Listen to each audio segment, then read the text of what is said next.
We might think this meme pose, no? Maling pag-ibig. What a humor. What a humor. I love this kind of humor in FB, and other social media platforms. Nagpapakita po yan na tayo very creative po tayo when it comes to our minds. So, palakpakan natin ang Panginoong Yesus na nagbigay sa atin ng ating minds. Okay? But you know what? In every memes, sabi nga nila, mema post lang. Mema post lang. No? Alam po ba ninyo, bawat memes, meron po tayong mapupulot. Like this one. Maling pag-ibig. So, it's nakakatawa. Especially when just got open my account sa FB and then seeing this. Oh, I really got to save this and put this on my thumbnail for my coming YouTube video. Kasi tamang-tama po, no? Sa ating pag-aaralan ngayon. Can I ask you to please pull out your Bibles for a while dahil ito po ay matatagpuan po natin sa 1 John chapter 2, tatlong talata 15 to 17. Again, 1 John chapter 2, mga talatang 15 to 17 sa salin ng The Living Bible. Okay. So, alam po ba ninyo ang Panginoong Hesukristo nang siya po ay tumating dito sa mundo, no?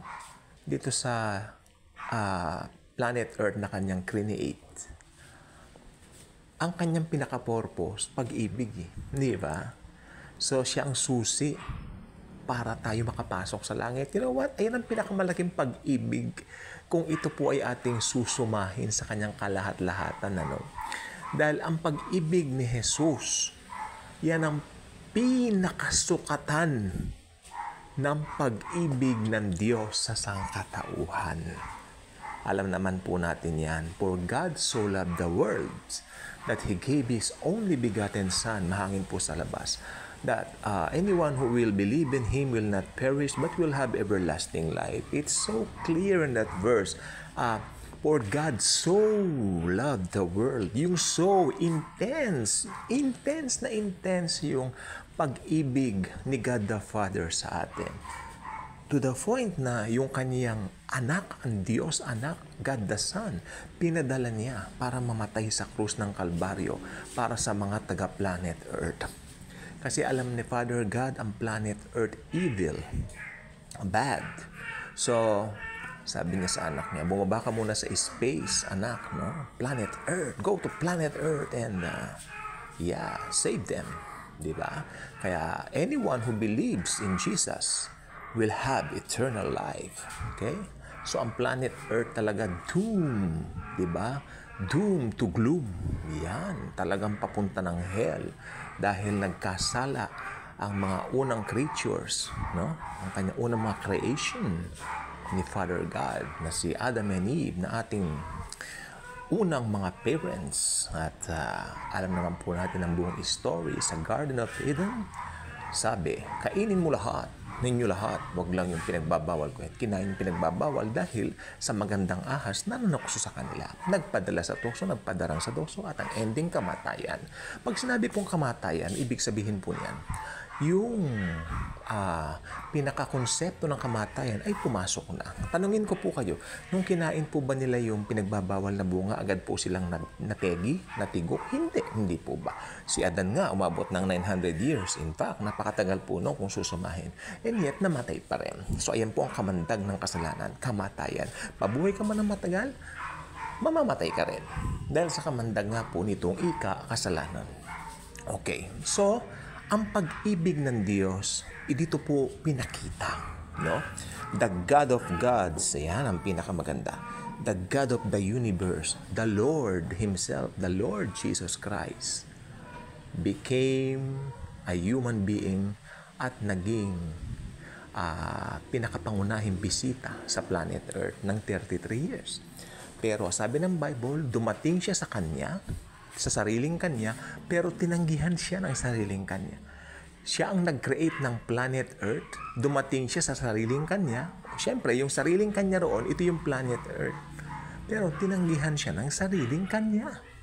So, ang saklap, Pero Pero dahil mahal niya mga taga-planet Earth, dahil, you know what? Mamamatay siya sa krus ng Kalbaryo para sa ating mga taga-planet Earth. Yan ang pag-ibig na hindi kayang tumpasan. Ngayon, ano naman po mangyayari pag naniwala ang isang taga-planet Earth sa Panginoong Hesukristo? Sabi ng Bible, magkakaroon ng life everlasting. Yan. Buhay na walang hanggan. So, wag po tayo magsasawang makinig ng mga preaching about Jesus. Sapagkat ang buhay na walang hanggan, kay Hesukristo lang masusumpungan. Di mo pwedeng masumpungan yan sa pera. Dumami man ang pera mo, makapagkamal ka man ng salapi. Kung si Hesukristo ay hindi mo kilala, walang kakwenta-kwenta ang iyong buhay. Dine sa lupa ng ibabaw, di ba? Ang tanging meaning ng buhay ng tao ay walang iba, kundi ang King of Kings and the Lord of Lords, the God of the universe, the God of the Milky Way, the God of the galaxy, the Lord Jesus Christ Himself. Kaya, ang problema, pasok tayo ngayon dito. Paano mo masasabi na maling pag-ibig? Ayun. Siyempre, alam naman natin, kapag kami nangangalo na, nakikipagtalik sa hindi nila asawa, gumagawa ng mga kababuyan and all that, yun ay maling pag-ibig. Pero, kapag ang isang Kristiyano, makinig po sana tayong mabuti, kapag ang isa pong Kristiyano ay meron pong nangunguna sa kanyang puso maliban sa Panginoong Hesukristo, I think nasa maling pag-ibig siya. Okay, nasa maling pag-ibig siya. Okay? Yan po ang buong katotohanan. Okay? Hindi po ako nagsasabi niyan. Ang banal na kasulatan na siya po nating tutunghayan. 1 John chapter 2 verses 15 to 17 sa salin ng The Living Bible. Ganito ang nakatala. Sabay ganun eh. Okay. Stop loving this evil world and all that it offers you. Malupit. Stop loving this evil world and all that it offers you. For when you love these things, you show that you do not really love the Lord. Ganun naman pala. Siyempre may parang, di ba, gusto ni talaga ni Jesus. Mas maganda talaga pag si Jesus lang. Di ba? Walang kaagaw. Ganun. Okay. For all, makinig po sana tayong mabuti. For all these worldly things, I love the Living Bible translated this way. The Living Bible is an almost perfect translation for me. For all these worldly things, these evil desires, the craze for sex. Binanata ng Living Bible yan, ha? The craze for sex, the ambition to buy everything that appeals to you. You know what? The Living Bible put it to the top.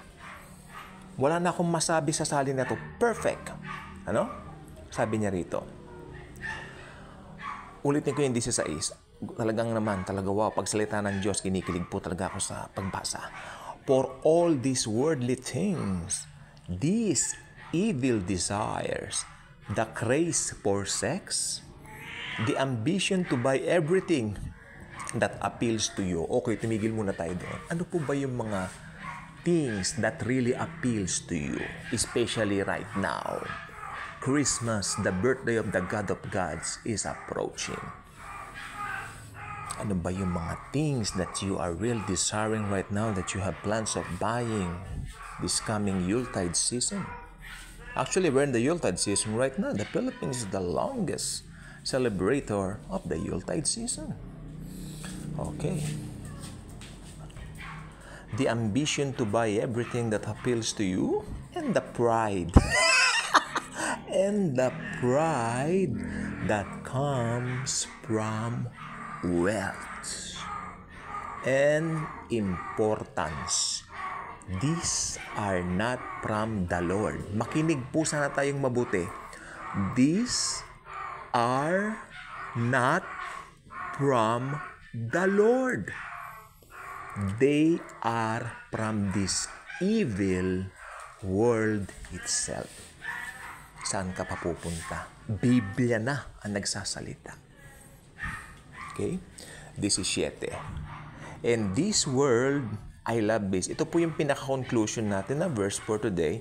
And this world is fading away, and this evil, forbidden things will go with it. Yung mga evil things na yan, they will go with it sa pag-fade ng mga bagay-bagay niya.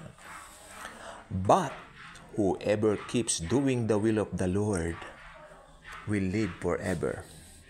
Dito po nagkakaroon ng maraming lito. Ibig ba sabihin, hindi na tayo pwedeng maglibang? Hindi na tayo pwedeng bumili ng ganito? Actually, hindi po masama yun. Kung may mga desire po kayo, ako ang desire ko po, Honor 90 phone. Honor 90 phone. Mukhang may magre-regalo raw sa akin. I'm really waiting. I'm desiring it. In fact, Lord, sabi ko sana magkaroon po ako niyan. Gagamitin po natin sa vlog natin kasi ang ganda po ng camera noon. At para ang gagawin ko po niya sa mga susunod na vlogs ko, bubuksan ko yung Bible, tapos kukunan natin sa Honor 90. Ang Honor 90 po, ano ba yan? Naging promoter na ako ng cellphone. Hindi po. Ang Honor 90 po, ang pinakamagandang camera sa cellphone ngayon. Wala kayong makikita ibang kasing ganda niya. Okay? Apple user ako pero wala tayong magagawa. Honor 90 ang the best eh. Ano magagawa ko? Okay. Again sa 17. And this world is fading away, and these evil, forbidden things will go with it. But whoever keeps the will of God will live forever. Simpleng tanong ko po, pag sinabi ng Bible na will of God, ano po ba yun? What is the will of God? What is the will of the Lord? Tanggapin ang Panginoong Hesukristo as Lord and Savior. Or should I say, as your very own personal Lord and Savior. Personalin mo siya. Inaangkin kita, Panginoong Yesus. Inaangkin kita sa life ko. Personalin mo ang Diyos ng mga Diyos, ang God of the galaxy, ang God of the Milky Way, si Lord Jesus. Personalin mo siya. Personalin mo. Ibibigay niya yung mga desires mo. Ibibigay niya yung Honor 90. Thank you, Jesus. I receive it. Hindi po masama ang mga yan. Kaya lang, ang problema dun sa love of the world, ganito po yan yung laging yun na lang ang iniisip mo. Ako, I'm desiring one sa Honor 90 kasi gagamitin natin sa glory niya. Know your heart. Because sa akin, alam ko naman, Lord, pagising ko pa lang, Jesus, tanghaling tapat, Jesus, matutulog ako, Jesus, pagising ko, Jesus. Pagising ko, siyempre may gagawin tayo, Lalo na pagising ko, minsan tinatawag-tawagan ako ng yung mga kadil namin sa mga kapwa-ahente ko. Pero sabi ko, teka lang muna, nagdi-devotion ako. Sinasabi ko po sa kanila yun, whenever they call me, nagdi-devotion po ako. Tulad kanina tanghali, sabi ko, ako po ay may binabasa sa online. Nag-aaral ako. Okay. Pasensya na. Ganyan. Jesus should be the priority. Jesus lang. Mahirap ba yung unawain? Ang Biblia na nagsasabi. Diba? So, ang Panginoong Jesucristo, very loving. Ibibigay niya yung mga desire mo. Tandaan niyo, seek first the kingdom of God. And all these things shall be added unto you. Kaya kung hindi ka pa nakasubscribe sa channel na ito, I invite you to do so. Click the notification bell, share this video, share the wonderful love of the God of the universe and the galaxy, the Lord Jesus Christ. Thank you, and Jesus truly loves us all. Thank you.